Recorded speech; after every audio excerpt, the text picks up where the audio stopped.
you. Good morning. So I'm very happy today to be with you to share my thoughts on an important topic in which I believe that I'm not so familiar. I welcome all of you, more particularly the Honorable Judges, Honorable Justice P.N. Prakash, Honorable Justice G.R. Swaminathan, Honorable Justice Anand Venkatesh, and I do not know anybody else is also there. I also invite all the senior lawyers with a special request to the Honorable Judges and the senior lawyers that this program is mainly meant for the junior members of the bar who do not have much experience or exposure to this subject.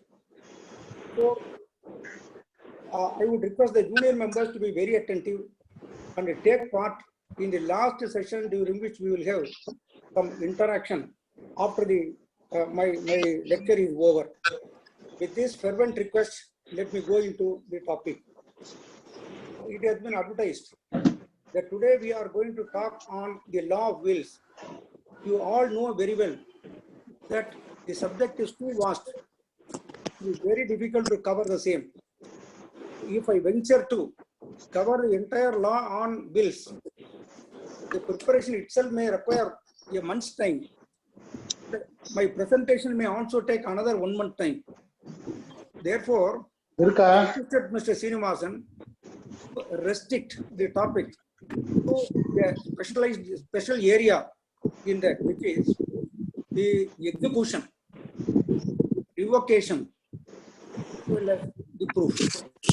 We as lawyers, we are confronted only in the area where we are called upon to prove the will in court of law. Now, before going further into the subject, let us know as to what a will is. In order to find the definition, we need not go on to search for the definition in Roman law or English. Because somebody has not gone on mute. There is some disturbance. Please go on. Some dog is barking, please. So therefore, let us go to section 2H of the Indian Succession Act, which defines the will in few. The intention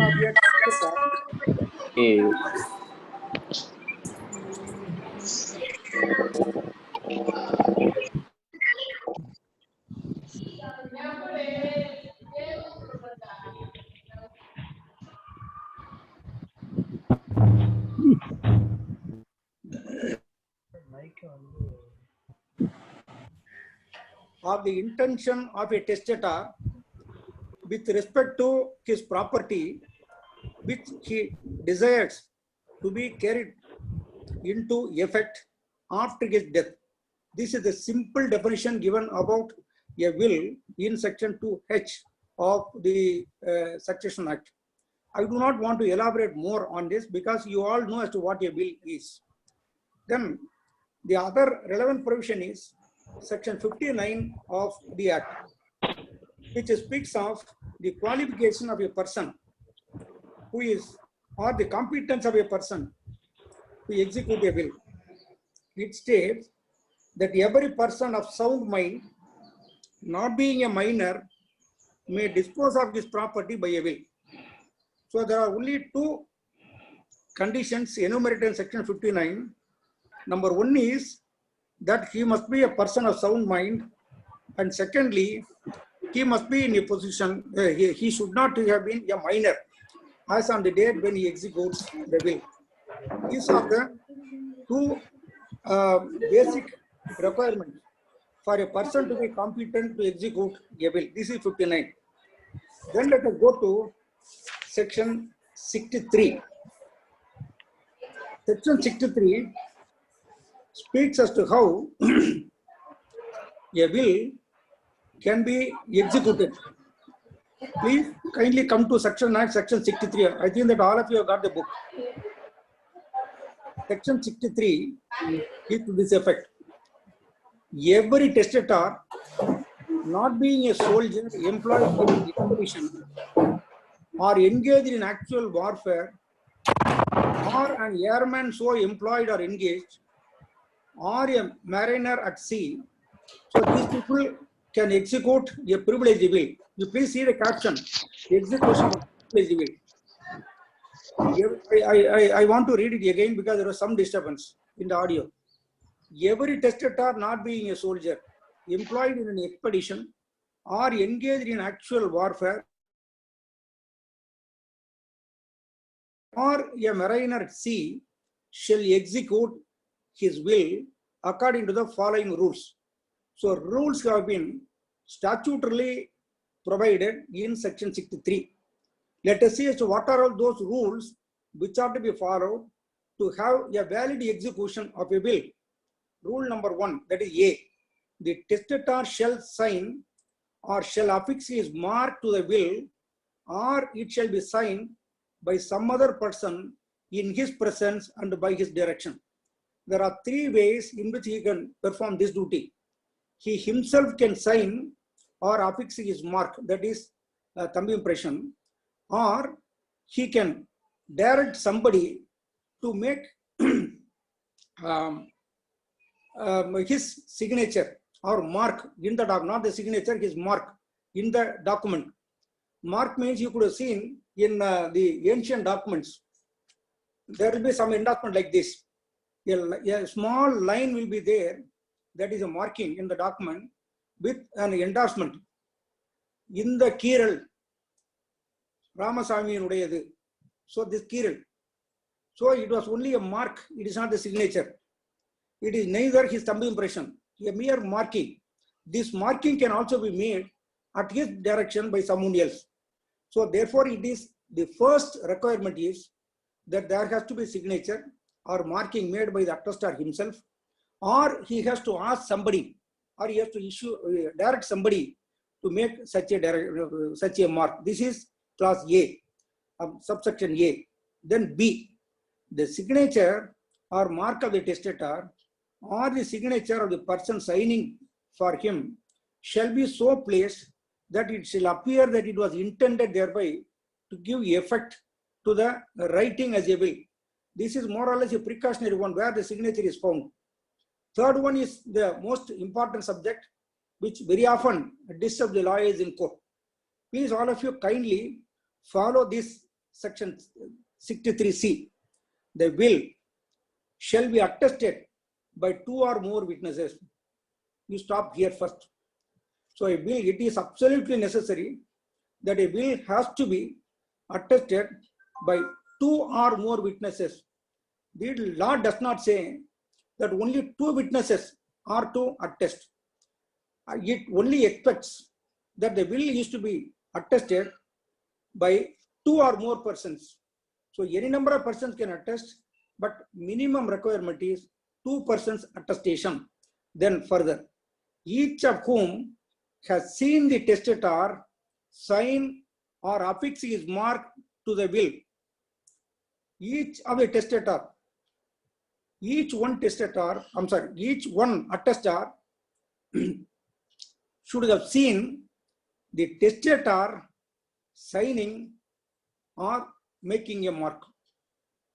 Both attestors, if there are, let us say that there are 2 attestors, both the attestors, all the 2 attestors should have seen the testator making his signature or affixing his mark to the will, or has seen some other person sign the will in the presence and by the direction of the testator.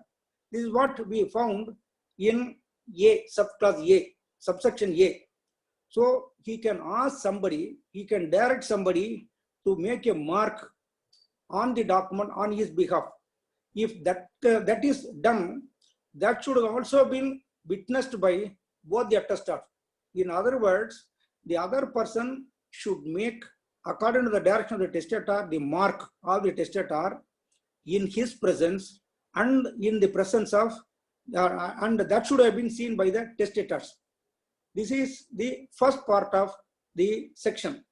Then second part, or has received from the testator a personal acknowledgement of his signature or mark, or of the signature of such other person and each of the witnesses. So I give you a pause here. It is also possible for the testator to have signed the document already. Drafting is over. The testator has already signed the document. He does not sign the same in the very presence of the attestor. He calls one attestor or he calls two attestors. To them, he says, you see, this will I have executed. This is my signature. It is a kind of acknowledgement. And with that acknowledgement, both the attestants can attest the signature. So it is not at all necessary that the attestant should have seen the testator signing the document. If the testator has already signed, he can acknowledge the same to the attestants, and in such an event, the attestants may attest, and that is also valid attestation. Then we will go to the next part.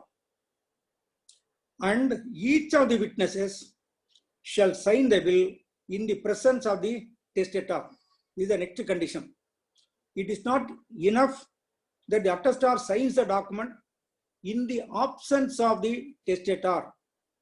So the attestation must be made only in the presence of the testator. We have already seen that the testator, the person who executes the will, need not sign in the presence of the attestors. He can do so also, or he could have signed it already. He can make an acknowledgement of the signature, and then he may request the attestor to sign. But that is not possible in the case of attestors. Attestors cannot sign the document in the absence of the testator. You please kindly see the word. Words are very, very simple. Each of the witnesses shall sign the will in the presence of the testator. If a testator claims that at the time when I signed the document, at the time when I attested the document, the testator was not present, then this will not amount to valid attestation, and this will not amount to valid execution of the document, of the will. And the last part, but it shall not be necessary that more than one witness be present at the same time, and no particular form of attestation shall be necessary. Therefore, when attestation is made by two persons, it is not necessary that both should be together present and one person should see the other person signing. It is not at all necessary. For example, the testator prepares a will. He signs it already. In the absence of anybody, he does it very secretly. Then he calls one person, one A, to his house. He tells him, look, this is the will I executed, and this is my signature. You please attest. So there is only one attestor present. That attestor now attests the document, he signs the document. Now, if yet another attestor does not sign, the execution will not get complete. What has to be done is, after this, the testator will call the other person, the other attestor. By the time the second attestor comes, the first attestor would have already left the place. He may not be present. The second attestor comes. To him also, the testator acknowledges. He tells him, look, this is the document executed by me. This is a will. And this is my signature. And the other signature was made by so-and-so. He is the attester. You please attest. Then he attests. The moment the second attester also attests the document, the execution becomes complete. Now keep this in mind. When a valid execution of a will can be made, what are the ways and methods? I have clearly explained. I want to put it in a nutshell. Number one, the document should be signed first. The will should be signed by the testator, or he should make a mark. Or else he can direct somebody to make a mark on his behalf. This is the first condition. So the signature, mark, or the mark of the person under his direction must be there first. Second, the testator signing or making a mark, the other person making a mark, may be witnessed by two or more attestors. Two or more attestors. They may attest the document together, immediately one after the other, in the presence of one another. This is one way. But at any rate, the attestor should make the signature only in the presence of the testator. This is an essential requirement. All right. There is other method also. The testator may call may sign and call the witnesses later, and on the basis of the acknowledgement they may sign. Two witnesses may be called together, to whom the acknowledgement may be made.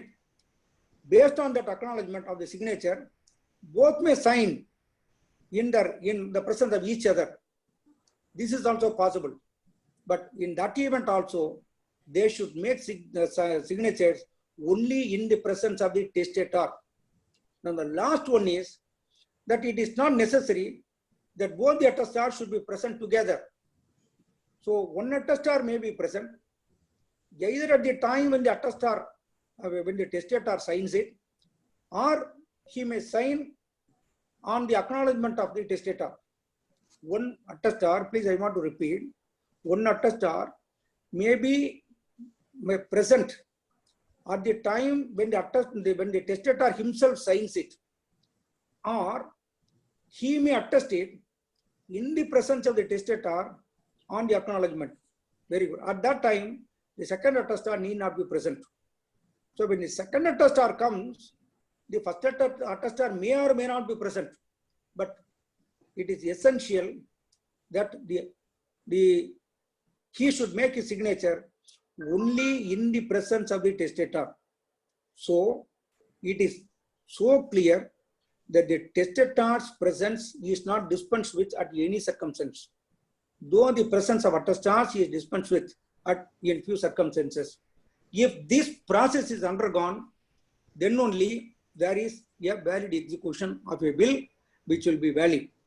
Even if there is one shortcoming in this, then the will not be valid as there is no valid execution. What we try to do in court is to prove the valid execution of a will. That is what we want to do.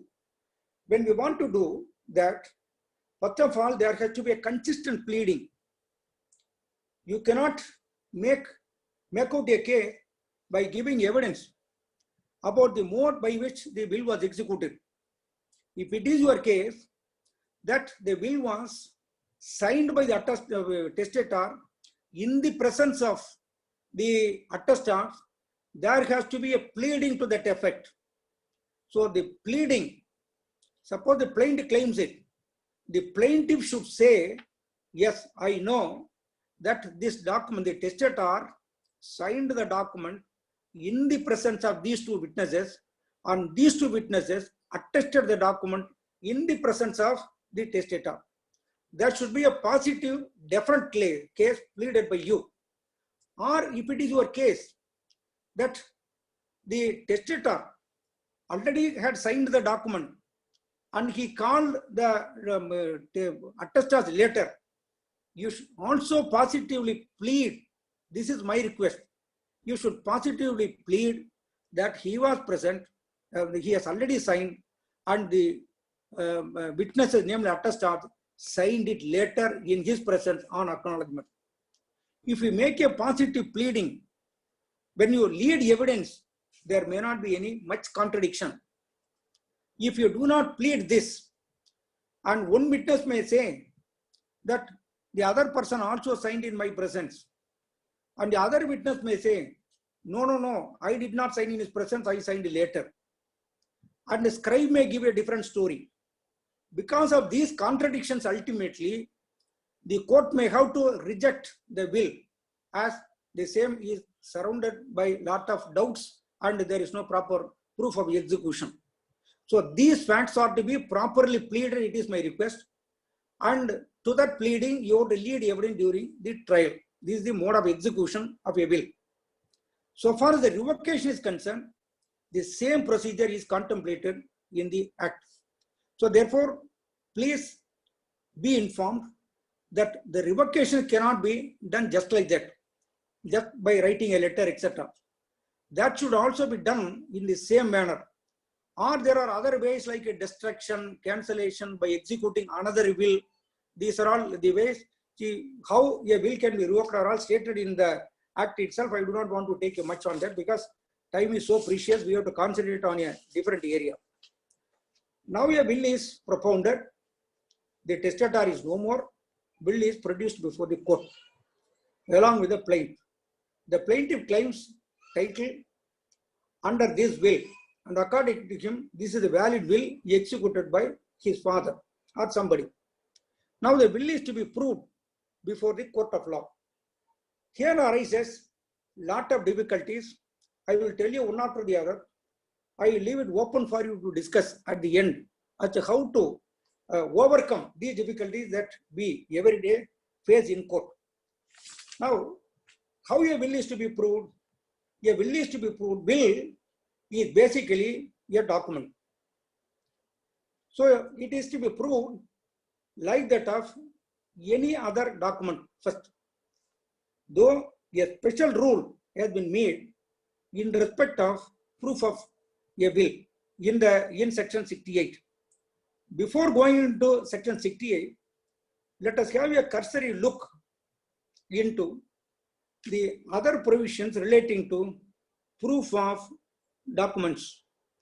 I will request you to come to section 61 of the Evidence Act. From 61 to 73, I am going to cover today. 61 to 73. Except 65 A and B. Now, this chapter 5 speaks of documentary evidence. Now, proof of contents of document, section 61. Will is a document, keep that also in mind. Simultaneously, for your understanding, you keep in your mind a sale deed also. Sale deed as well as a will. Both you keep in your mind to understand these provisions. Now, proof of contents of documents. How to prove the contents of documents is governed by section 61 of the Evidence Act. Section 61 states that the contents of document may be proved either by primary evidence or by secondary evidence.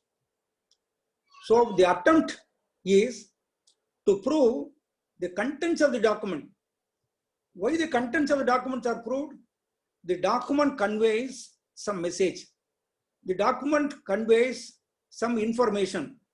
The document contains something to be read, which will be essential for the court to come to a right conclusion to resolve the dispute between the parties. Therefore, first thing is to prove the contents of the document. You please underline this word, contents of the document. This is what section 61 says. So the mode of proof of the contents of documents is either by primary evidence or by secondary evidence.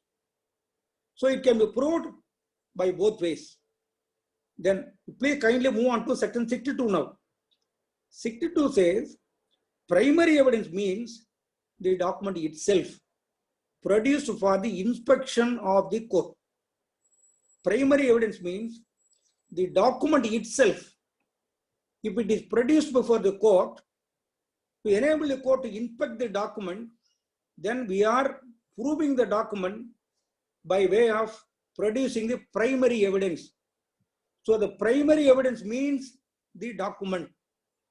If the document is produced, then court will read the document, inspect the document, and use the same for the conclusion in the case. Now this is 62. 62 further says, I'm sorry, then we will move on to section 63. 63 says secondary evidence means, so 62 defines as to what is the primary evidence. Primary evidence is the document itself. Now there are a lot of issues which are going to come up. during our further discussion. For that, you please keep in your mind, primary evidence means document. That you keep in your mind. Now move on to section 63, which defines as to what is a secondary evidence. Secondary evidence means and includes the certified copies given under the provisions hereinafter contained, copies made therefrom the original by mechanical process, which in themselves ensure the accuracy of the copy, and the copies compared with such copies, copies made, counterparts, etc. Last one, 63.5. Oral accounts of the contents of a document given by some person who has himself seen the document. Therefore, in respect to the contents of a document, secondary evidence can also be let in. That is, by means of oral evidence, the contents can also be proved. It is not only by means of primary evidence, by means of secondary evidence also, the contents of a document can be proved. What are the secondary evidence which are permissible in law have been very elaborately enumerated. That is, this is an exhaustive provision which gives as many as 5 circumstances or 5 means by which the secondary evidence can be let in to prove the contents of the original. You please kindly keep in your mind always what we are trying to do. The document contains some information. There are some writings, some information, some message. What is that document contains? That we want to prove. So if the document is produced, court can look into it. If the document is not available, then how it is to be done? That is dealt with in section 63 of the Evidence Act. So now, under what circumstances secondary evidence can be let in? Or under what circumstances the primary evidence is to be let in? These two are dealt with in section 64 and 65 of the Evidence Act. Section 64, please kindly have a look, says that documents must be proved by primary evidence. The language used is must. It is mandatory.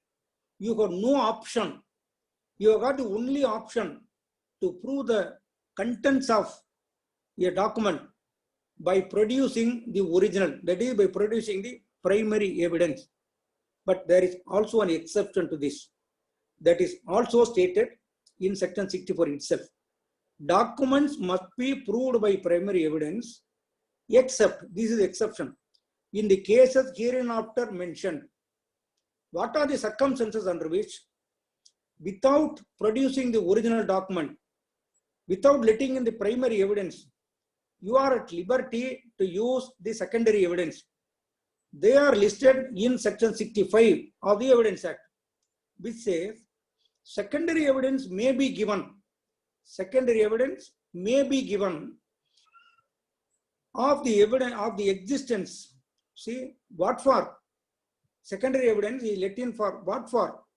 Please kindly closely have a look into these expressions used in this provision. May be given of the existence, number one. First of all, you have to prove that there was such a document. That can be done by means of secondary evidence, that is by means of oral evidence even. So by means of the secondary evidence, you can prove the existence of the document if it is under dispute. If the existence is not under dispute, you need not prove that.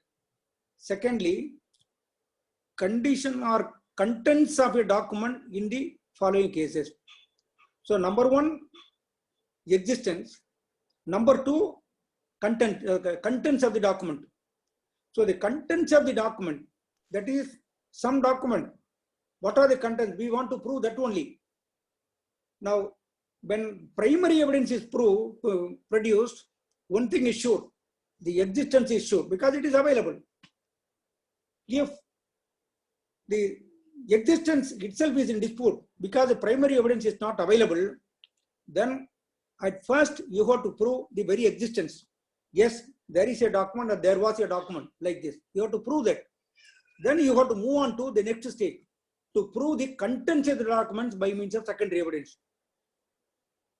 So it is necessary when you are leading secondary evidence to closely look whether the existence of the document is under dispute. if the existence of the document is admitted by the defendant, suppose he says, yes, there was a will, he admits. So therefore the existence is admitted. Then the contents he disputes. Then you have to prove the contents. So two things can be proved by means of secondary evidence.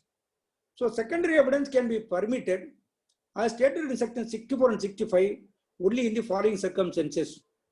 There are up to A to G subsections. Speak about that. A, when the original is shown or appears to be in the possession or power of the person against whom it is sought to be proved.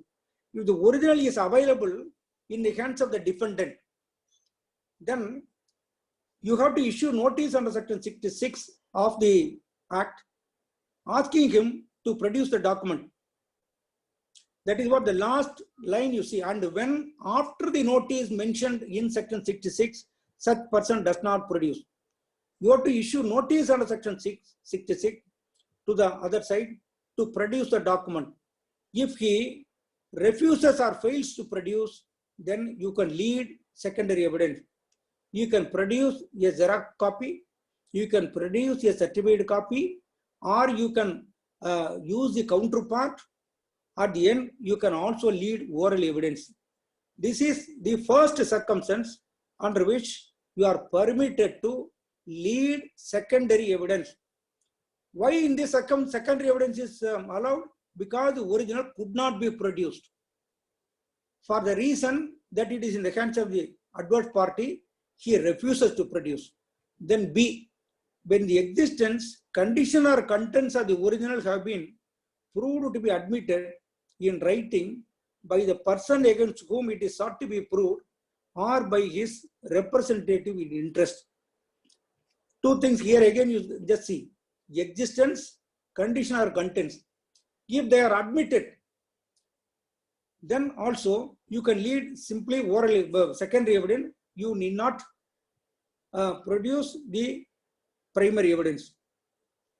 This is to satisfy this, you have to issue notice as per CPC, calling upon him whether he admits this document or not.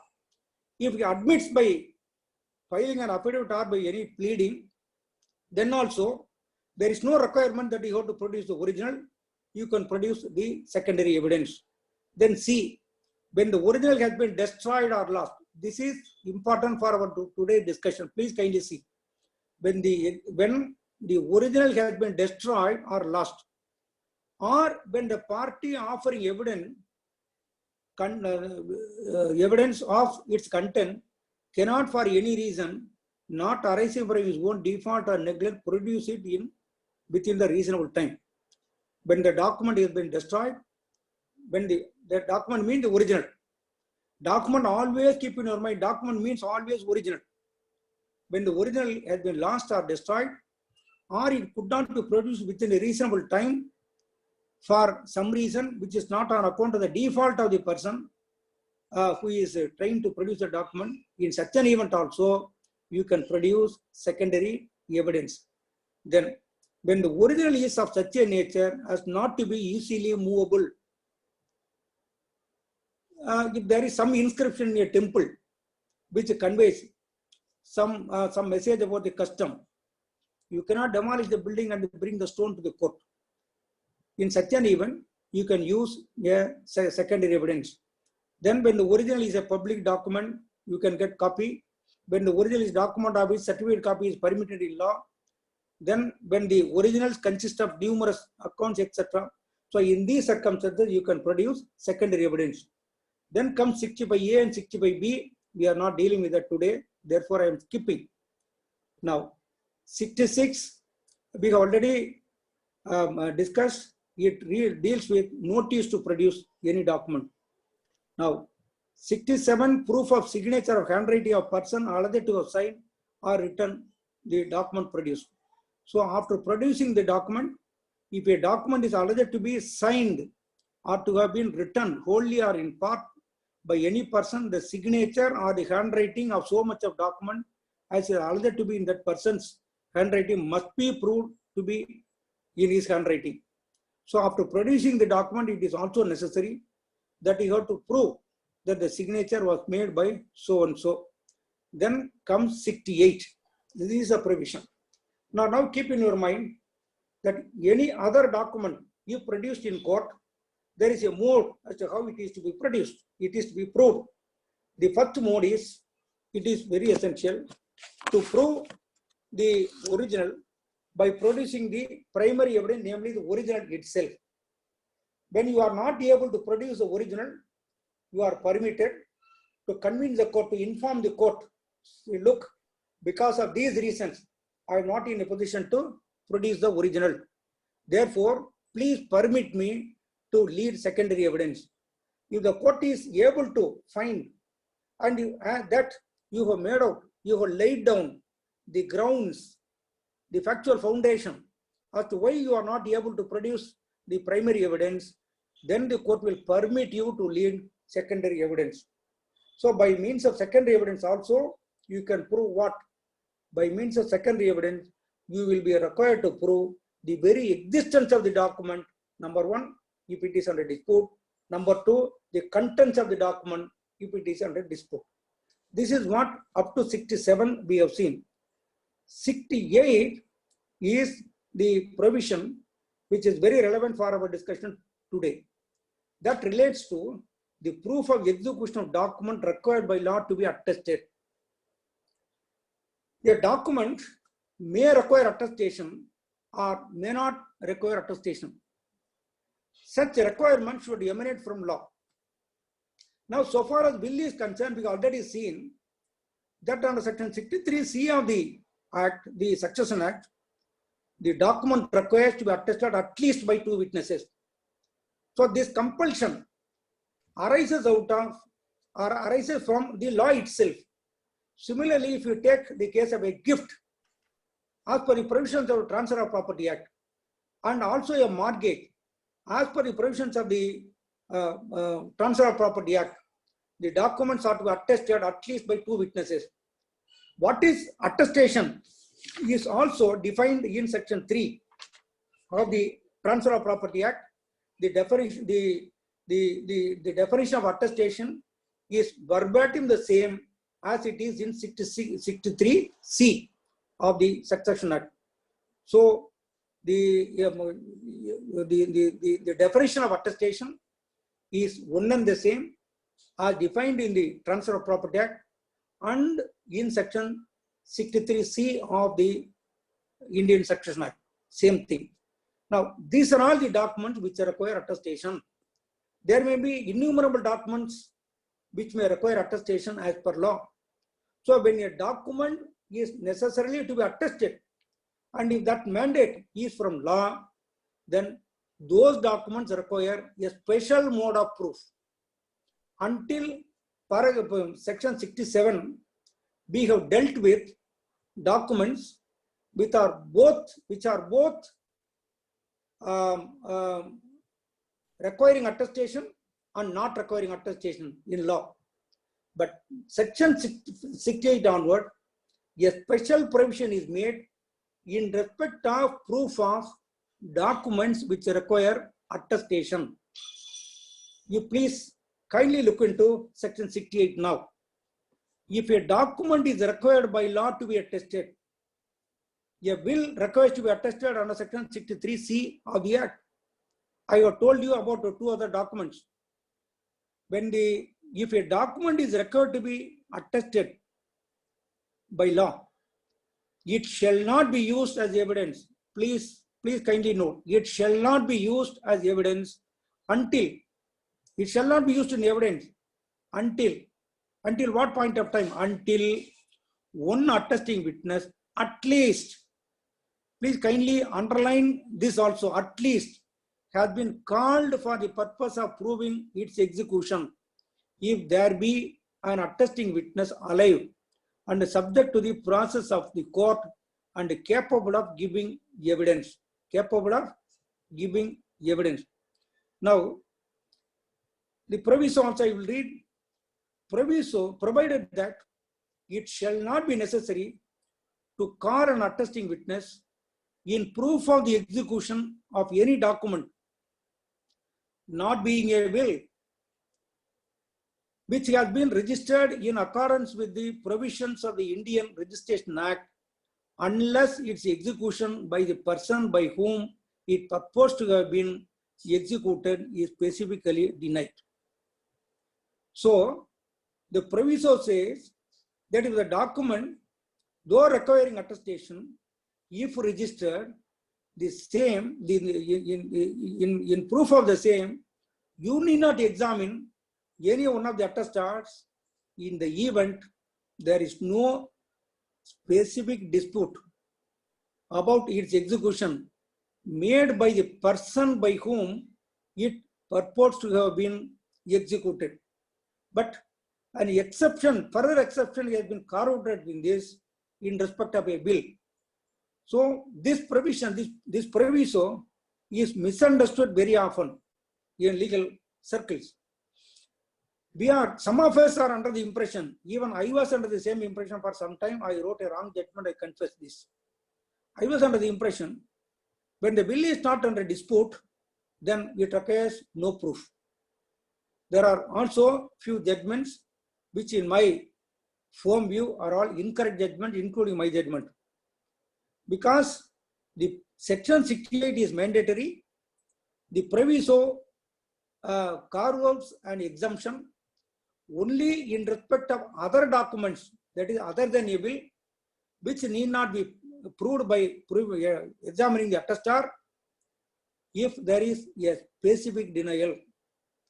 So friends, when you are dealing with a case of gift, that is settlement or mortgage, unless there is a denial, specific denial about the execution, there is no need to examine one of the attestants as required in section 68 of the Act, because you come under the proviso. If there is no specific denial, you need not examine. But if there is a specific denial about the execution, then necessarily you have to follow section 68 to examine at least one of the attestants. So when you are drafting your pleading, you have to be extra careful as to whether, to see whether first of all, this document requires attestation in law, number one. Whether this document requires attestation in law or it does not require attestation in law. A sale deed does not require attestation in law. If you look from section 54 onwards in Transfer of Property Act, in my view or to my knowledge, there is no such provision which says that a sale deed is to be attested. Nothing is stated. The signature of the vendor is to be attested. It is not stated. Therefore, that document will fall outside the purview of section 68 of the Act. Those documents, I want to repeat, those documents which do not require attestation in law will fall outside the purview of section 68. In respect of those documents, what you have to follow is from section 61 to 67. So whenever a document is produced to you, please, young lawyers, please see whether this document requires attestation in law. If it requires attestation, you have to start from 68. If it requires no attestation in law, then you can start from 61 and end up with section 67. So a bill, which is our today's subject, requires attestation, which we have seen under section 63C of the Act. So the proviso does not cover a will. Therefore, whether the will is disputed or not by the other party, you have to prove the will, you have to prove the execution of the will by examining at least one of the attestants. Please, this message all young lawyers should have in mind. Many of us may have the impression that when there is no dispute, when it is an admitted document, then why should I prove? It is question of admissibility. Admissibility of a document or admissibility of any evidence does not depend upon the consent or objection to be raised by anybody, including the adverse party. The admissibility of a document is governed by the rule, that is the rules which are enumerated in the Evidence Act. Therefore, therefore, as per section 68 of the Act, because there is no other way for you to escape from 68 in respect of will, you have to examine at least one of the attestats. It is immaterial. It is immaterial. Please, young lawyers, young friends, please kindly keep in your mind. It is immaterial whether the execution or the existence of the will is disputed or not. It is immaterial at all. The propounder of the will has to prove the document by following section 68.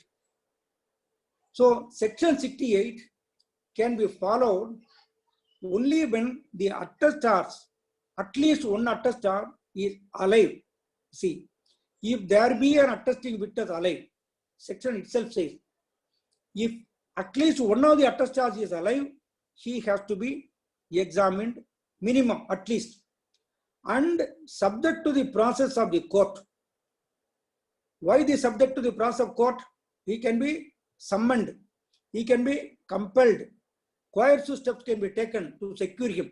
So process of, by means of process of court, you have to secure his presence in court.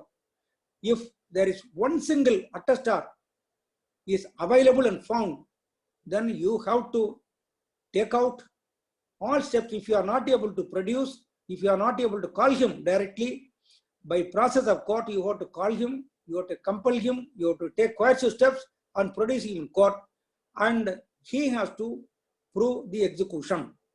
One witness at least. This is what section 68 says. Please kindly see the other one. And capable of giving evidence. Though alive, if he is incapable of giving evidence because of senility, he is not in a position to say anything. If he is not able to speak coherently, or if he has become mentally unsound, though the man is alive, how can we examine him in court? In such an event, we cannot comply with section 68.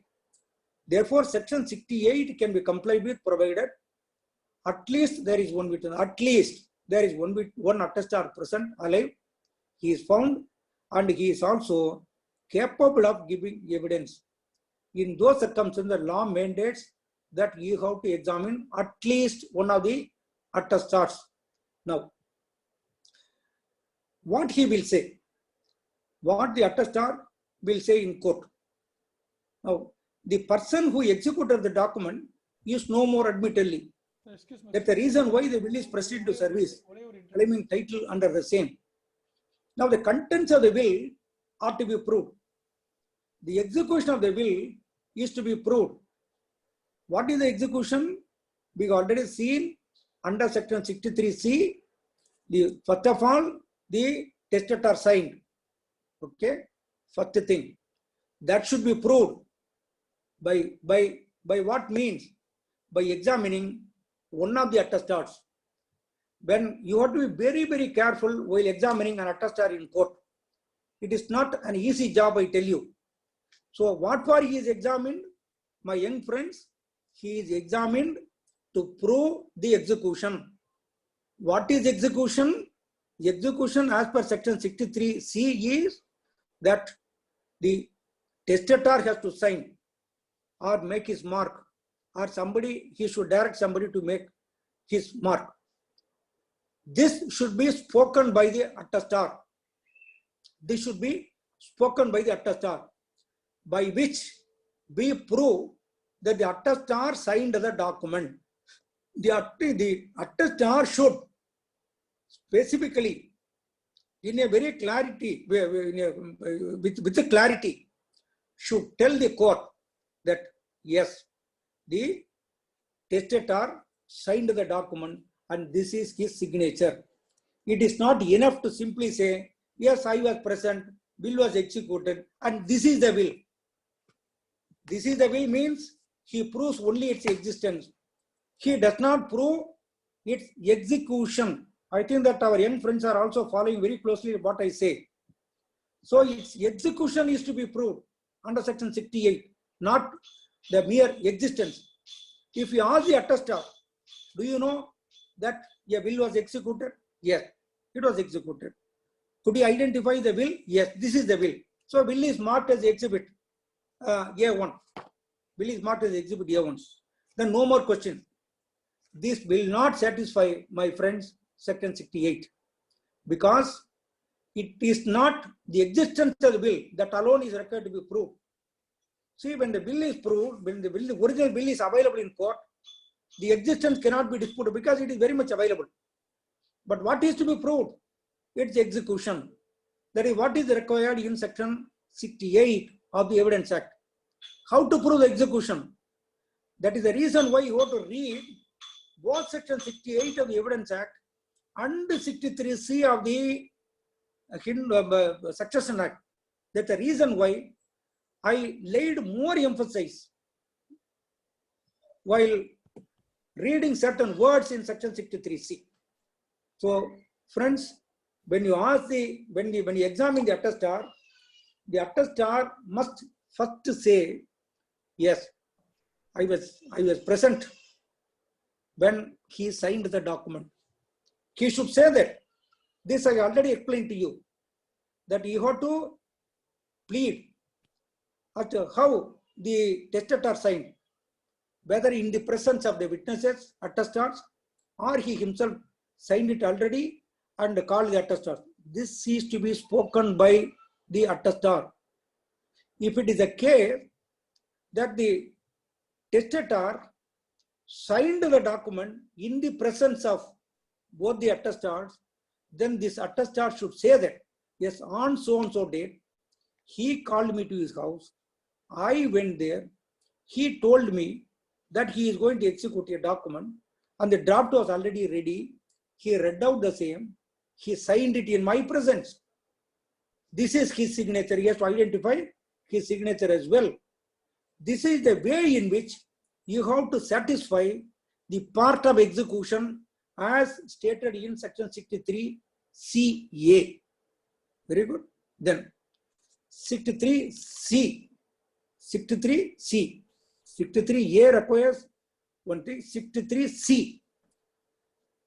Then he has to say, yes, I attested his signature. Very good. How did you sign? Whether the testator has already signed? No. He signed in my presence, and in attestation of the same, I also made my signature on the document, and this is my signature. This should be elicited from him. With this, if no more question is put to him, here also you are going to fail because the execution has not been completely proved. Only two things have been proved. One, testator signed, proved. Two, I signed, that is I am one of the attestors. I signed it, proved. Okay. Will it amount to complete proof of the entire execution? No. To get the execution completed, what is required? The next attestor should have also signed. Therefore, this witness should say, yes, in my presence, and the other person, so-and-so was also present. He also signed in my presence, and this is his signature. If he says so, then through him, we have proved the execution of the bill. We have proved the execution of the bill. So what are all the essential evidences or facts which are to be gathered from the attestor are these three. And suppose the document was signed by one of the attestors in the absence of the other attestor, then while on oath he cannot tell a lie. He will only tell the truth. What he will say? Yes, the testator signed and I also signed in his presence. I also signed in his presence. So I omitted to mention about this. In the evidence, you have to say, yes, in his presence and sign. I signed the document. Yes, already said. Very good. What about the other attestor? You ask him. He says, he did not sign in my presence. Or I do not know when did he sign. If he says so, then there is further obligation for you to summon the other attestor also. If you do not summon the other attestor, then the second attestation will not be proved. Therefore, you have to summon the other person. He will come and say, yes, when I came, the testator has already signed. He acknowledges the same to me. The attestor, the first attestor has already signed and left. And the testator told me that this is the signature of so-and-so. Then he wanted me to sign. Then I attested. When the second witness comes to the court and gives evidence, now the attestation is complete and the execution is also complete. This is the way in which you have to lead evidence. That is the reason why in section 68, the expression at least is used. It does not say that you have to examine one witness. It does not restrict you from examining any number of witnesses. Until you are satisfied that you have let in sufficient evidence to prove the execution, you can go on examining any number of attestors. Not only one, not only two, not only three, not only four, any number of witnesses. Now, let us say that there are 3 attestors to a document. I give a small example. There are 3 attestors. First attestor comes. He proves his signature and that of the testator, over. Then second attestor comes. He is examined. He says, he denies the execution. Or he has been won over by the other party. He denies. Or he says that he is not able to recollect. I have forgotten. He says, I have forgotten. Then what is the option for you? You cannot stop there. You have to summon the third attestor if there is another attestor also. If third attestor comes, that yes, I signed it. And as per section 63C, that is in the presence of the testator, then the second attestation also gets completed. So there are to be 2 attestors at least. That's the reason why the language used in section 68 is in section 63C, at least 2 attestors. Here 68, at least 1 attestor should be examined. So this is the way you have to be very, very careful. I am only talking on practical aspects because in many cases, and I have seen that at the appeal stage, our lawyers struggle to support the case. One small illustration I can give. In one of the cases which I dealt with, it was a case of gift. It was a case of gift.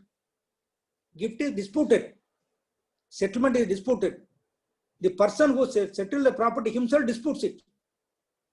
Now, without knowing the requirements of section 68 of the Act, because it was a registered document, the document was simply tendered in evidence. Following the procedure contemplated in section 62 and 67, ignoring section 68, and based upon that, there was a decree passed. When the matter came up before the higher judiciary, the argument was, the substantial question of law was, you see, the gift is a document requiring attestation. The same is to be proved when there is a dispute. The same is to be proved as required under section 68. But no attestor was examined. Therefore, the execution has not been proved. The court had no option but to reject the gift and to dismiss the suit. So the party, the client who comes to you, cannot be expected to know all these legal nuances. You are the legal expert. Therefore, you have to first decide, you have to first examine as to this document falls under section 68. Whenever you receive any document, first test whether it falls within section 68, scope of 68 or not. That must be the first examination. Now, I will also give another illustration which I dealt with. In a case of will, one witness, in fact, as per the pleadings, the testator signed in the presence of the attestor, and attestors signed in the presence of the testator, all together, one after the other, immediately after one after the other, in the same transaction, all signed together. Let us say, put it in that way. Now, when one of the attestors was examined in court, he was asked, did you witness how did you, so because leading question cannot be asked, he was asked, what do you say about this will, how it was executed? He said, yes, the testator signed in my presence. He read the document and knowing the contents, he signed the document in my presence and I made my signature. Very good. In the presence of the second attestor. That's all he said. He has not said that the second attestor was present and he also witnessed and signed. He has not said that. Whose fault is this? Is it not the fault of the lawyer? He should have been extra careful to see whether it has been typed out properly. Whether what is elicited from the witness is properly recorded. That should also be your duty to see. Because in courts, what is happening? Something is asked, some answer is elicited, something else is recorded by the typist. Because nowadays, some of our judges do not even concentrate in the matter of recording. In the trial court, judges should be impressed upon the duty to ensure that what is precisely stated by the witness is truly recorded and there is no omission or addition. This is the bounden duty of the court. Equally so is the duty of the lawyers. You should also see that. So in that case, which I have cited as an example, I believe that it was nothing but the lawyer's mistake, that though the witness was prepared to say, yes, attestor signed, I signed, and the second witness also signed, question was omitted. What was found in the record was, attestor signed, I signed, in the presence of the second attestor. He has not stated whether the second attestor also made his signature or not. Therefore, it was held that there is no proof of the execution of the will as required in section 68 and section 63C of the Succession Act. We may have to lose the case, I tell you, because of the ignorance. I do not call it as ignorance, but lethargy or dereliction or omission on the part of the lawyer. So whenever you do any case relating to will, take extra care to satisfy section 68 as well as section 63C of the Succession Act. This is section 68. Very good. Suppose I already told you that if the attestor is alive and he is capable of giving evidence, then it is mandatory that you have to examine. Now, if he is no more, or if he could not be found anywhere, then what is to be done? What is the course available? The law cannot be silent to meet such a situation. If you look at section 69 of the Evidence Act, this gives a guideline to you as to how this is to be done. So you can skip section 68 because you are not in a position to comply with section 68. Whenever you are incapable of or you are not able to comply with section 68 to prove the execution, then you have to immediately go to the alternative provision, which is found in section 69 of the Act. 69 states, if no such attesting witness can be found, or if the document purports to have been executed in the United Kingdom, we are not concerned. It must be proved. So if no such attesting witness can be found, it must be proved that the attestation of one attesting witness at least is in his handwriting, and that the signature of the person executing the document is in the handwriting of that person. This is the alternative provision. If you are not able to comply with section 68 because attestors are not found, suppose attestor is dead or his whereabouts are not known, you are not able to secure his presence, then you have to invoke section 69 of the Act. To go to section 69, you have to lay down a factual foundation. That is, if the attestors are no more, you have to lead evidence for that. You have to get death certificates and produce the same. Or you have to call upon the other side at least to admit whether the death is admitted or not. So first, you have to lay down a factual foundation that both the witnesses are dead and therefore you are not able to comply with section 68. Very good. You do not have any reference as to whether he is dead or not. Then you have to lay down a foundation that their whereabouts are not known. That is, they are not found anywhere. For that, you have to take out summons to the last address where they were found. You have to take out summons, and if summons will be returned to the court with an endorsement that they are not found, that you lay down the foundation. Apart from that, you have also to give oral evidence to the effect that apart from the summons, I also went and inquired at all places, at most wherever he was frequently found in those days.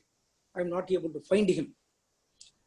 If you are able to lay down such a factual foundation, namely both the attestants are not found or dead, then we can skip section 68 obligation. You can come to section 69. Under 69, you are required to prove two things. Under section 69, you are required to prove only two things. What are they? It must be proved that the attestation of one attesting witness at least is in his handwriting. See, the attestation, there are two attestants at least. Out of the two signatures found there, you have to prove that at least one signature is that of so and so who was the attestant. So the attestant's signature used to be proved. One attestant at least. Number two, and the document contains the signature of the testator.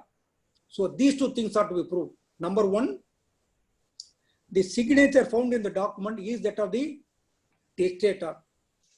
And one another signature found therein is that of one of the attestants. If these two things are proved, then section 63 is complied with. The execution is inferred by a fiction. Though we are not able to produce any evidence to say that the attestant, the testator signed the document in the presence of witnesses, and the attestant signed the document in the presence of the testator. These things are to be proved if you go to section 68. That's what I said. Because there were only three persons who knew as to what had happened at the particular point of time. One is the testator who is now no more. Others are attestors. If one attestor is available, he will come to the court and say, yes, this thing happened. He signed, I signed, and the other man also signed. He will say that. In such an event, it is possible by means of a direct evidence to prove the execution of the document as required under section 63C.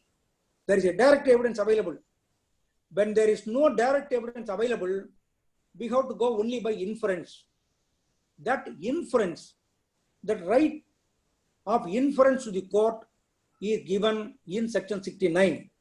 Yes, if you prove that the signature in the document is that of, not was made is 68. Direct evidence, yes, I saw he made the signature. Now, there is a signature. Whose signature is this? This is the signature of the deceased.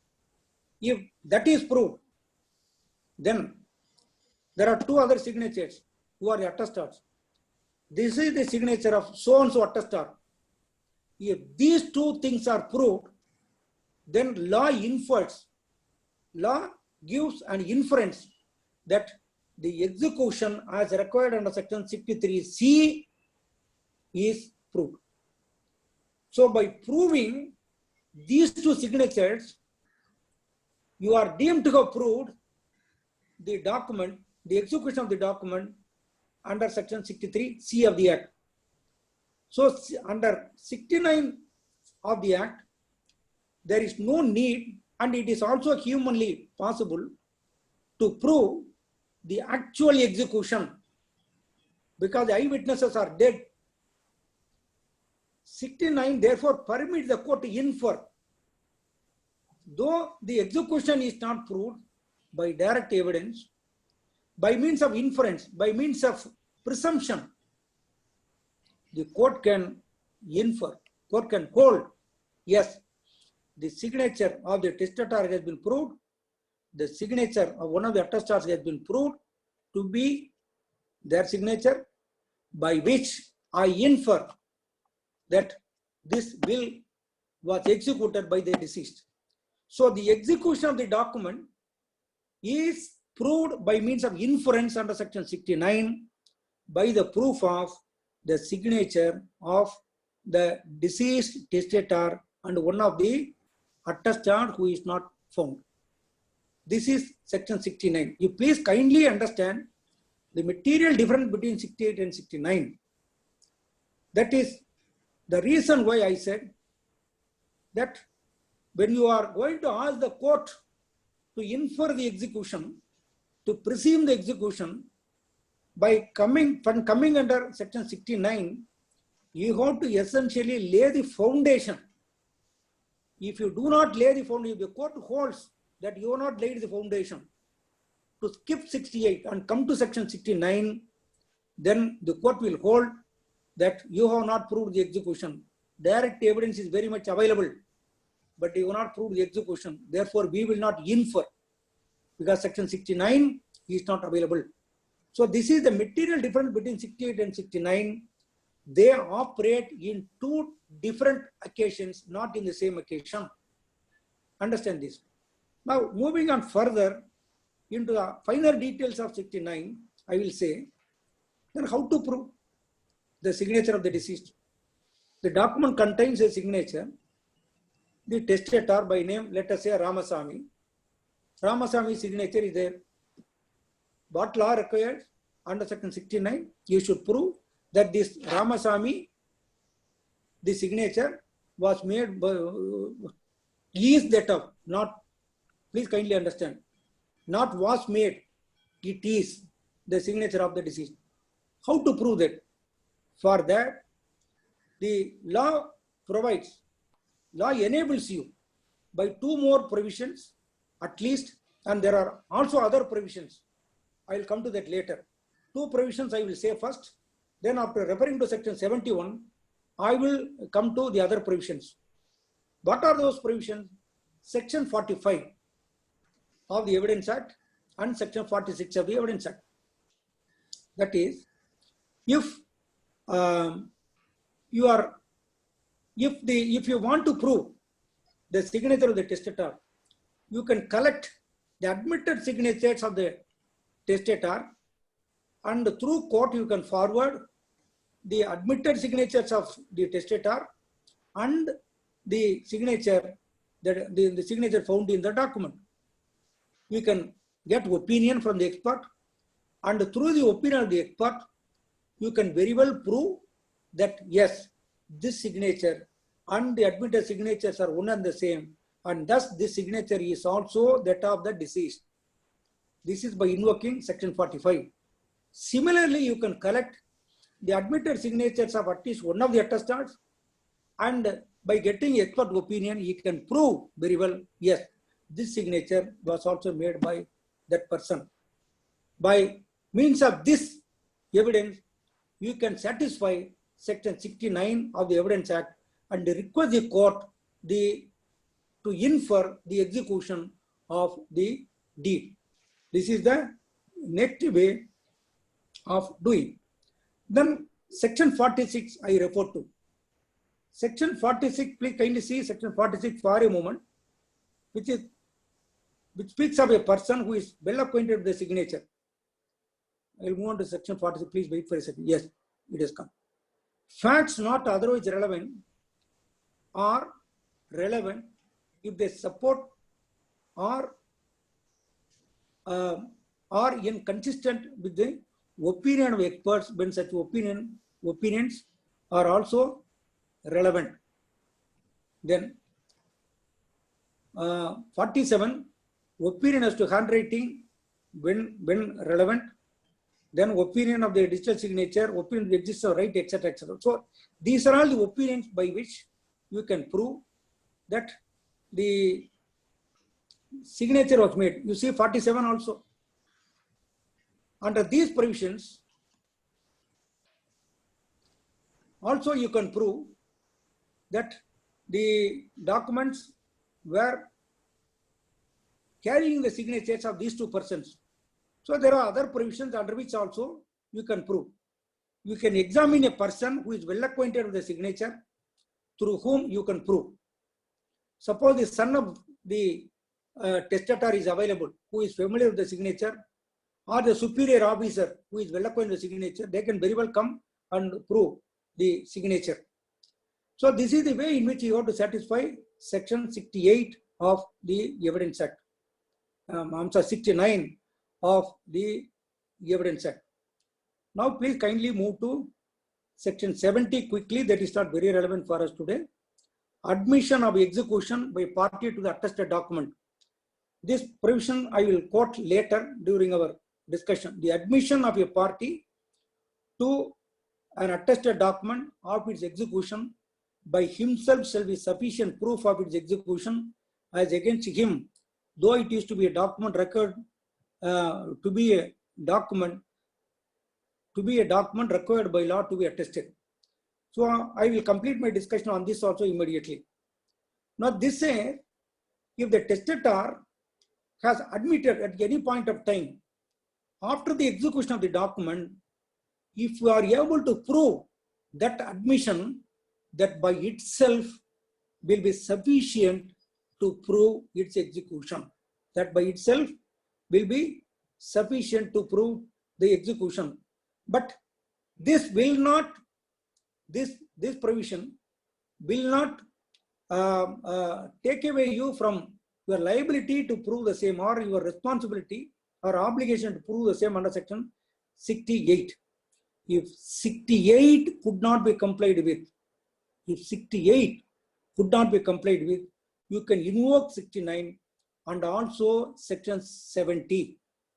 Section 69 and 70 will come only when the section 68 is not available. Now under section 670, this is what my understanding, though it is not very clear as to whether section 70 could be invoked when attesting witnesses are not found. It's not very clear, but in my considered view, that section 70 will not exclude section 68 in its operation, and they go together. This will not relieve you from your obligation to comply with section 60. This is my humble view, and a different view may be there in the minds of some other legal brain. It is for us to decide, for you to discuss. Now section 70, I give only two illustrations, then I go to section 71.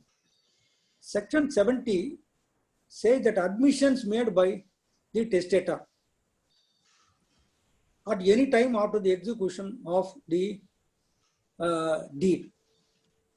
The admission may be oral, admission may be in writing, admission may be orally made and reduced into writing. So here, section 70 does not say that the admission should be only in written form. Therefore, admission may be either oral or made orally but reduced into writing, or it is in writing. Let me give one small illustration.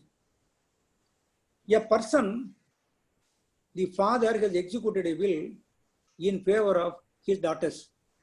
Okay, father has executed a will in favor of his daughters. There were two attestors. He kept it secretly. He kept the document very secretly. Though it is a registered document, he did not disclose the same. Now what happened? after some time, that is after 6 months of its execution, one of the attestants had leaked out the news to the sons. So the son, one of the sons, now goes to the house and questions the father as to why you have executed a will during a lifetime, giving the property only to a daughter. This results in a quarrel. At the end of the quarrel, the son brutally attacked the father. The father is taken to the hospital now. While in the hospital, a magistrate goes and records a dying declaration. That is for the purpose of the criminal case. In the dying declaration, he says, yes, on so and so date, in the presence of so and so, I executed a will. I registered the same with the registrar's office at so and so registrar's office. The original document is in the possession of my daughter. I wanted to keep secrecy. But however, my son had come to know, the first son had come to know about the execution. He came today to my house. He questioned me and he asked me as to why he has not given, I have executed the bill. He was not satisfied with my reply. Then he started attacking me. I have sustained injuries.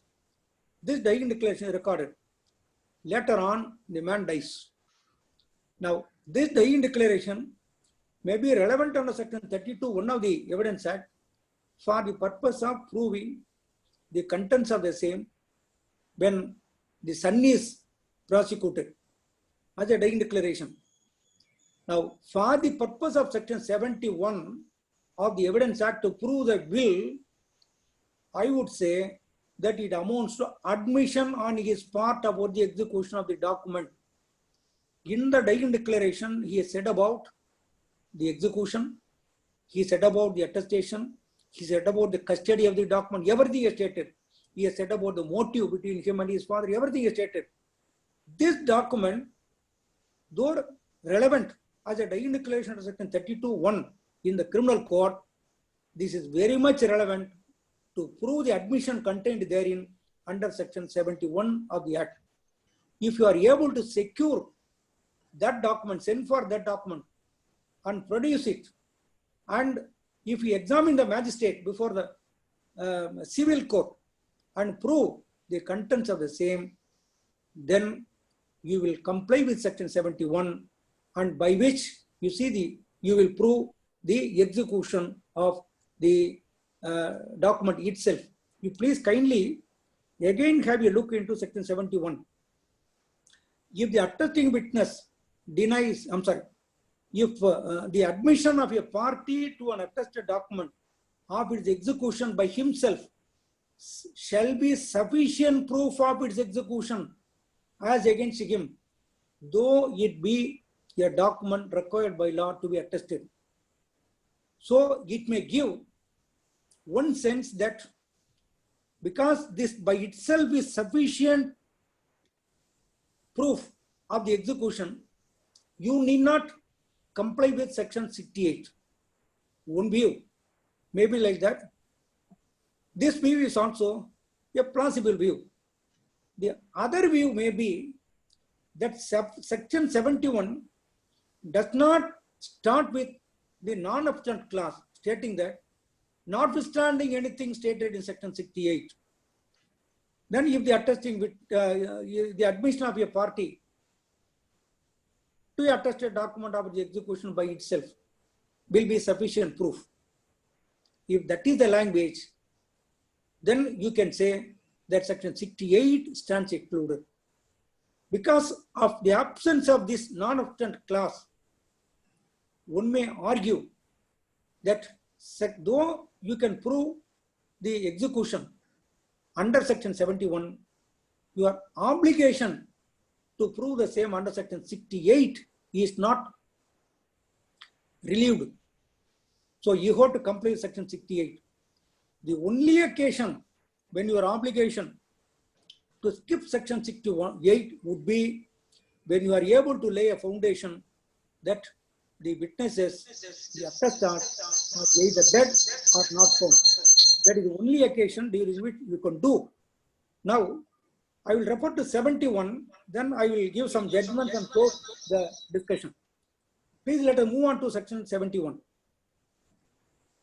I have already told you that section 68 says if the witnesses are available, you have to examine at least one.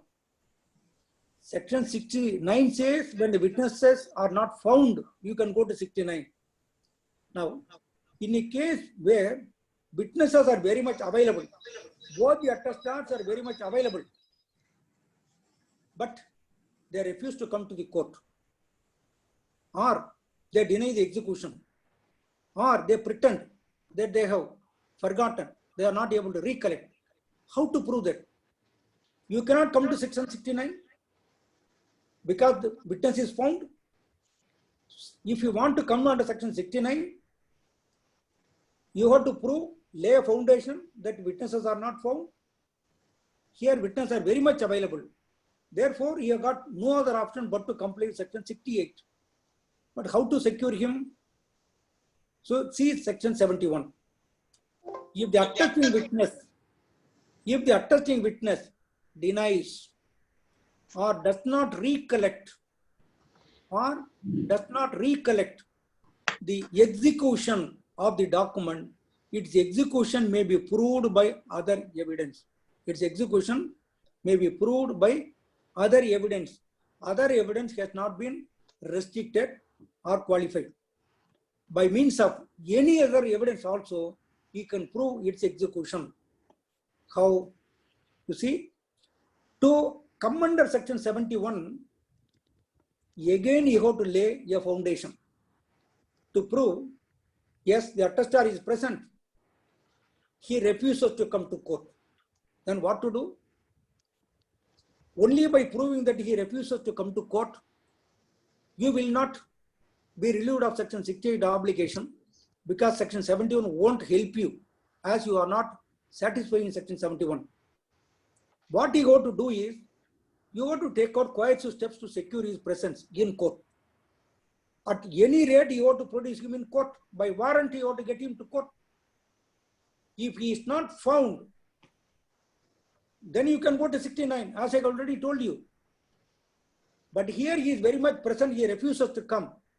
You cannot tell the court that he refuses to come. No, you have to take adverse, that is coercive steps to secure his presence in court. By such procedure, he is produced. By warrant, he is produced in court. Then you are examining in chief examination, because you have to prove the execution as required under section 68. You are examining him. He denies it, maybe because he has been won over by the other side. Then what is the next thing? Can you simply stop it? Or if the witness says, no, I have forgotten, it happened 30 years before, I have forgotten, I cannot say anything. He pretends, probably he has been won over. In those circumstances, to satisfy section 71, to lay a foundation, to skip section 68, and to produce other evidences to prove the execution, you have to go further. You got to go further. In practice, how to go further? That is what I want to tell you. The way is, you have to seek permission from the court under section 154 of the Evidence Act and cross-examine him. And you have to suggest to him that either he has been bribed, or he has been won over, or that he is pretending that he has forgotten. Unless you secure the witness in court, unless you examine him and bring to the notice of the court that he denies the execution, or he fails to recollect, and you treat him as hostile. The treat him as hostile is not a proper legal language, but it is in common parlance for your understanding. I am saying, yes, if you treat the hostile, you will not lay down a foundation. In many cases, if you look at under section 71, the Supreme Court has repeatedly said that in order to satisfy section 71, you have to lay a foundation. That foundation is to take coercive steps. In some cases, mere summons is taken out, not served, okay, over. In some cases, only oral evidence is, the man is refusing to come, he is my enemy, over. He may be your arch enemy who made an attempt on your life earlier, but still he is your witness. You have to summon him. You have to take out coercive steps. You have to examine him. You have to attribute motives to him. You have to suggest to him he is telling lies. You have to inform the court that he is telling lies. If you do not treat him as hostile, then what is the substantive facts which he has spoken? One, he has denied the execution. It is against you. If you leave it as such, then the evidence that you have collected through this witness will be against you. Therefore, what you have to do is, you have to further convince the court that this man is lying. Because of this reason, that is the reason why necessarily you have to invoke section 154 of the Evidence Act, seeking permission from the court and put all questions which a cross-examiner of the adverse party is entitled to do. You have to elicit. If possible, you can establish that he is a attestar by getting admission from him, or at least you should inform the court, you should prove to the satisfaction of the court that the man is telling lies. Otherwise, his evidence will be a negative evidence. That is how you have to satisfy section 71. Very good. Now you have satisfied section 71. Witnesses are available, but they deny the execution.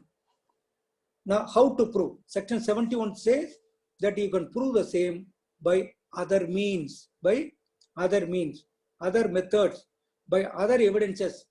What are the other evidences? Other evidences means the admission under section 71.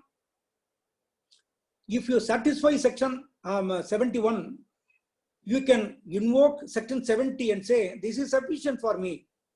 My father has given in the dying declaration, recorded by the magistrate, about the execution. This is sufficient execution. You can very well say.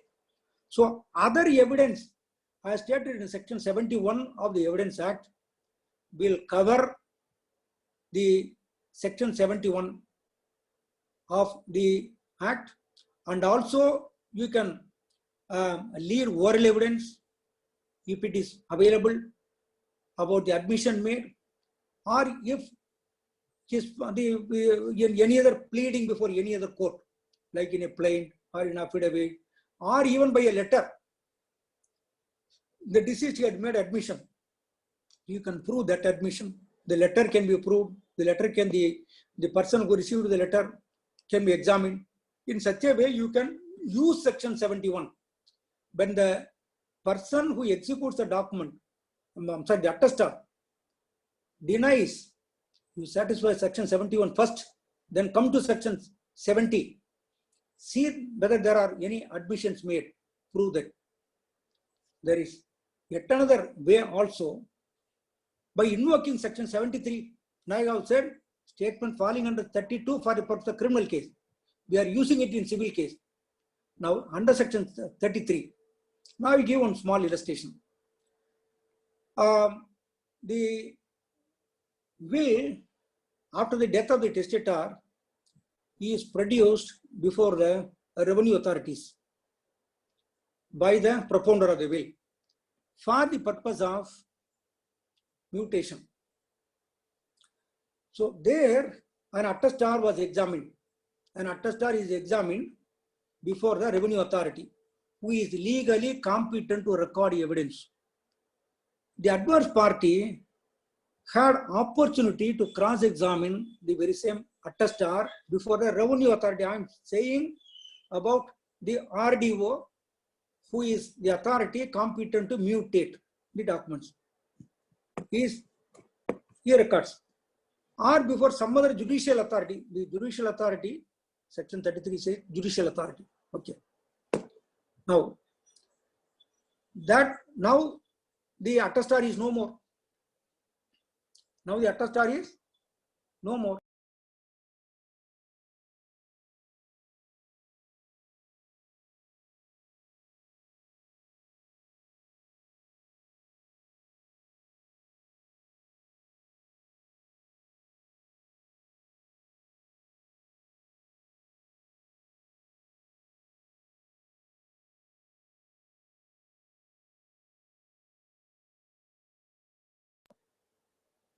Yes. Could you hear me? Yes. That deposition given before that judicial forum can be summoned and it can also be proved here. All right. You are proving the same here. Whether you are satisfying section 68, no, you are not coming under section 68. 68 can be complied with only by examining the attestar, provided he is capable of giving or if he does not deny. Okay. Now you are not going to section 68. Therefore, there is no question of again inference, but you are proving the execution by other evidence. As per section 71, what is the other evidence? You look, this man had already given evidence before the other forum where he has stated about the execution, signature of the testator, himself and the other witness in his presence. All he has stated. He was cross-examined there also. This statement falling under section 33 can be a piece of evidence here to prove the execution. This is proof of the execution of the will by other evidence as per section 71 of the Evidence Act. Now you draw a triangle between section 68, 69 and 71. Triangle. At one corner, when the witness is present, when he deposes, 68 is to be complied with. No. When he is not present, when he is not available, go to 68 and prove only two signatures. Request the court to infer the execution. Though by direct evidence you are not able to prove the execution, you request the court to infer the execution. That is 69. Then go to 71. Witness is present. He denies. He fails to recollect. Then you cannot comply with 68. Section 71 and 68 are in different directions. 71 says if he denies the execution, because you cannot comply with section 68, 71 enables you to prove the execution by other evidences. Other evidences may be by proof of the signatures there, as you are doing in section 69. In 69, virtually you are not doing it under section 69. If you are coming under 69, you will request the court to infer. But here you cannot come under section 69 because the witness is found. But that is another mode, I say.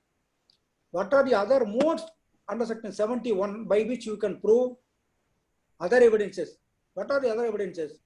Like section 70, by the admissions made by the testator, or by examining the expert who will prove the signature of both the attestants and these people, or by invoking the other provisions, by examining a person who is well acquainted with the signature, or by the conduct, by other circumstances, conduct of the deceased, various other circumstances, whether the deceased would have executed the will or not.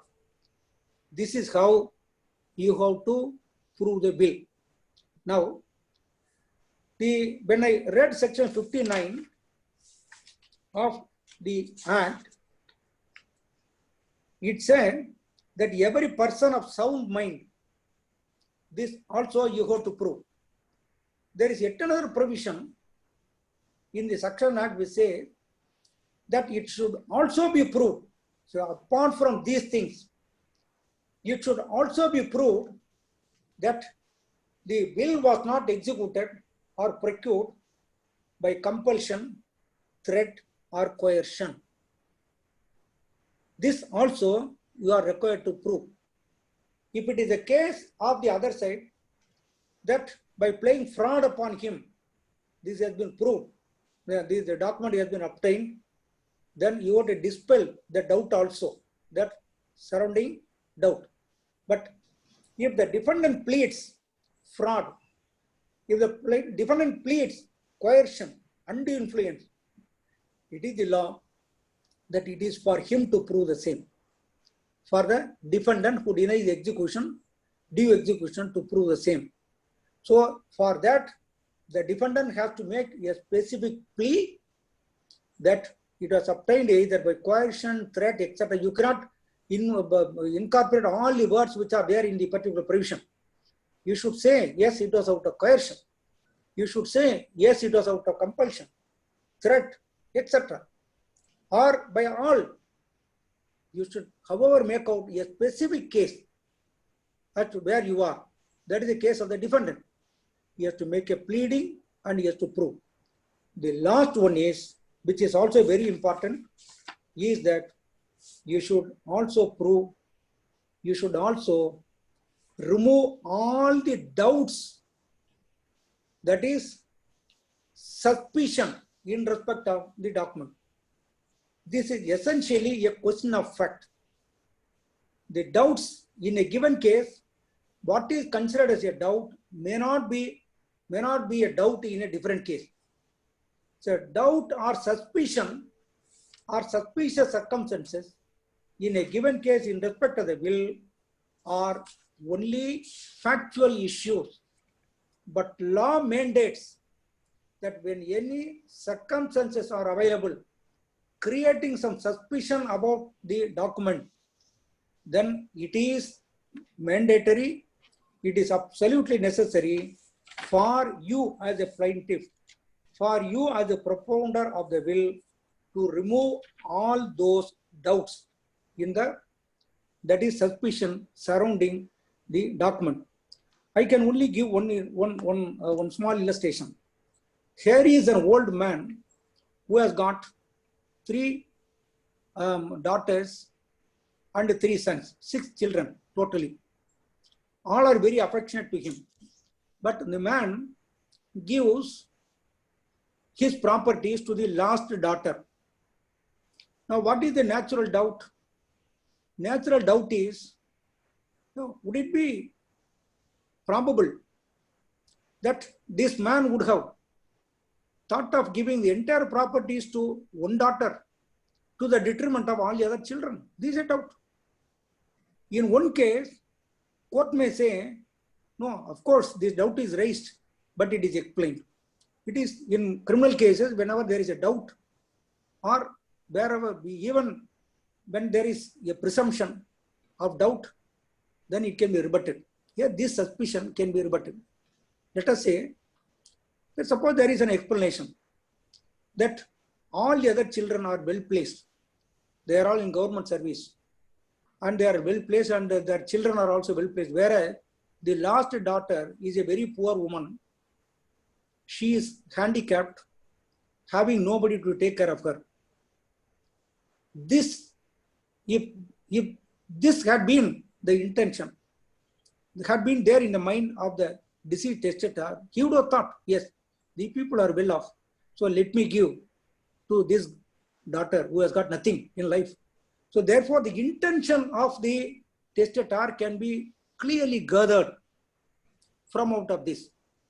So the doubt that is raised, the suspicion that is raised, is now removed from the mind of the court.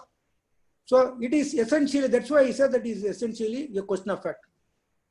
Now it is also said that there are also a empty number of judgments where the major beneficiary of the will was actively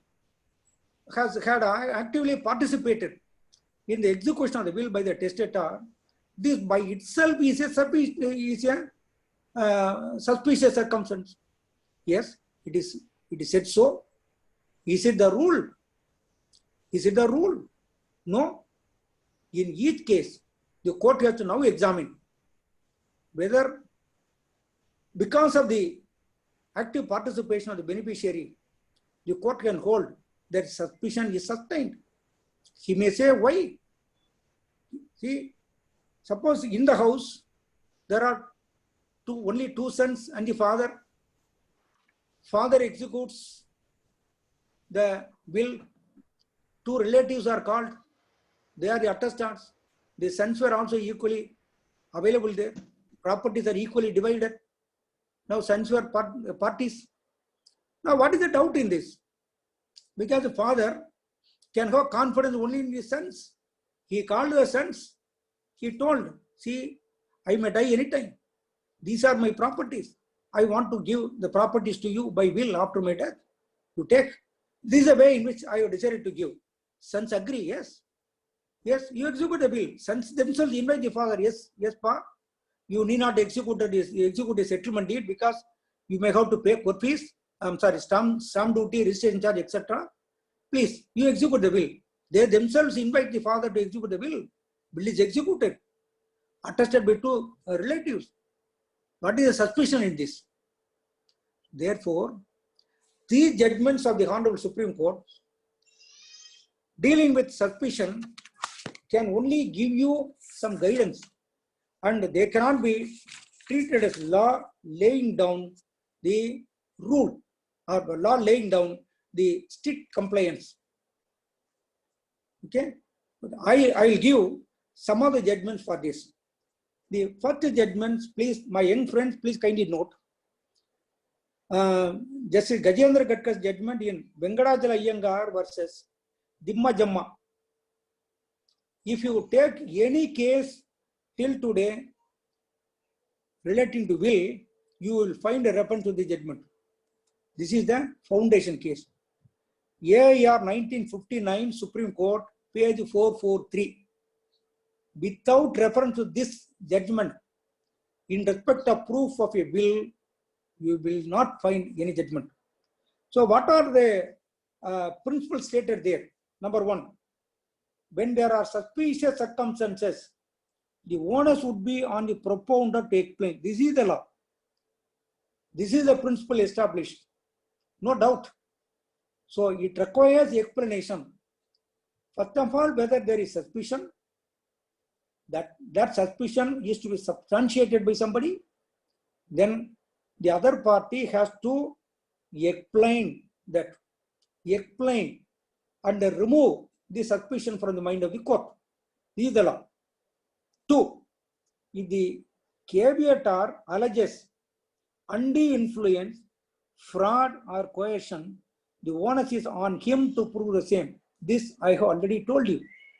If the defendant says, defendant admits the existence of the will, but he alleges that it was executed by fraud, coercion, etc., he has to make a positive pleading, and then the onus is upon him to prove the same. Three, if the propounder takes a prominent part in the execution of the will, which confers substantial benefits, that by itself is a suspicious circumstance. Yes, this may be raised as a suspicion, but that suspicion is not conclusive to disprove the execution of the will.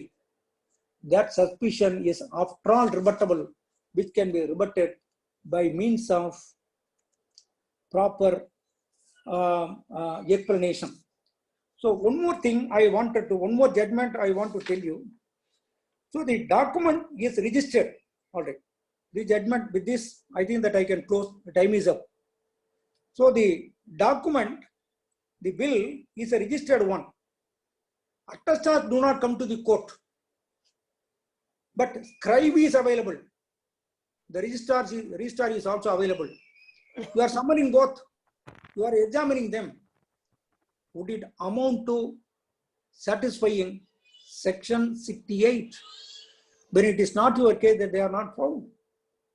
No, because the registrar, as per section 34(3) of the Registration Act, is empowered to or duty bound only to verify few things for the purpose of registration.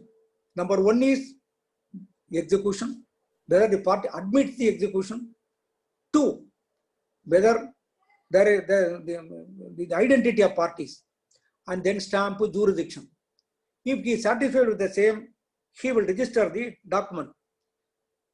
He has not attested the document because he had not seen the testator signing the original document, and he had not signed the document in the presence of the attestor.